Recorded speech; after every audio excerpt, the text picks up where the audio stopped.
মাই god, সেই মেয়েটা না? কি যেন নাম এটার? ইয়েস ইয়েস ইয়েস, বাহা। আরে ওদের কথাই তো ভাবছিলাম সেদিন। ওর বরের সঙ্গে তো যোগাযোগ করতে চাইছিলাম।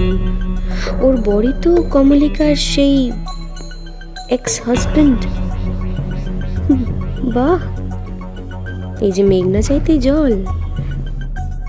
ইটো ধ্রুববাবুর আগর বহুলা। বাহা, কেমন আছিস? তো কেমন আছিস? আমি আছি একরকম, চলে যাচ্ছে। শুনেছ নিশ্চয়ই এতদিনে সবকিছু। আমি এখনো ধ্রুবর বাড়িতেই থাকি। ও, ওরা ওপরে থাকে আর আমি নিচের তলায় থাকি, আলাদা আলাদা। আসলে আমি এত তাড়াতাড়ি অন্য কোনো অ্যারেঞ্জমেন্ট করতে পারিনি। অ্যাকচুয়ালি আমি তো বিদেশ থেকে এসেছিলাম এটা ভেবেই যে আমি ধ্রুবর বাড়িতেই থাকবো, তাই। ছেড়ে গেছিলিস কিসের লিগে? এখন তো এই সকল কথা ভেবে কোনো লাভ তো লাইলা। তুমি বোধহয় তোমার দিদির কাছ থেকে সবটা শুনেছো, তাই এরকম বলছো। না, মো কারোর থেকে কিছু শুনে লাই, আর মোর কোনো দরকার তো নাই। এই বাহা, তুমি অ্যাটলিস্ট এভাবে কথা বলো না। দেখো, কলকাতায় আমি যখন এলাম তখন তোমরাই সেই প্রথম দুজন ছিলে যারা আমার কাছে অজানা ছিলে, অচেনা ছিলে, কিন্তু আমায় হেল্প করেছিলে। তুই কি ইটো জানিস যে তোকে সাহায্য করার লিগে মুদিকেরকে কত কথা শুনতে তো হয়েছে? সরি।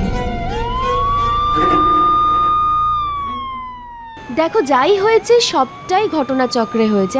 আমিও জানতাম না যে তুমি কমলিকার বোন হও। ইনফ্যাক্ট আমি এটাই জানতাম না যে আমার হাজবেন্ড দ্বিতীয় বিয়ে করেছেন এবং সেই দিনটাই হচ্ছে বৌভাতের দিন। তুমি বলো না, আমার জায়গায় তুমি যদি থাকতে তাহলে তুমি কি করতে? তুমি পারতে সহ্য করতে?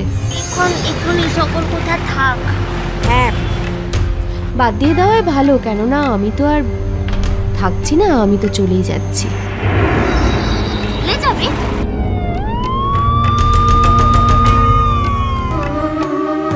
কি হিসেবে থাকবো? কোন পরিচয়? আমি জানি যে আমি যদি ফাইট করি তাহলে আমি আমার অধিকারটা ফিরে পাবোই, কিন্তু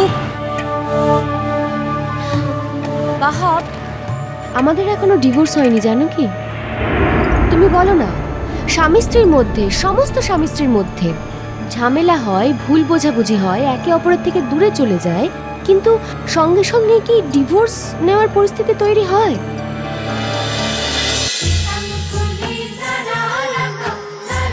ইষ্টি কুটুম সোম থেকে রবি প্রতিদিন দুপুর 2টায় স্টার জলসায়।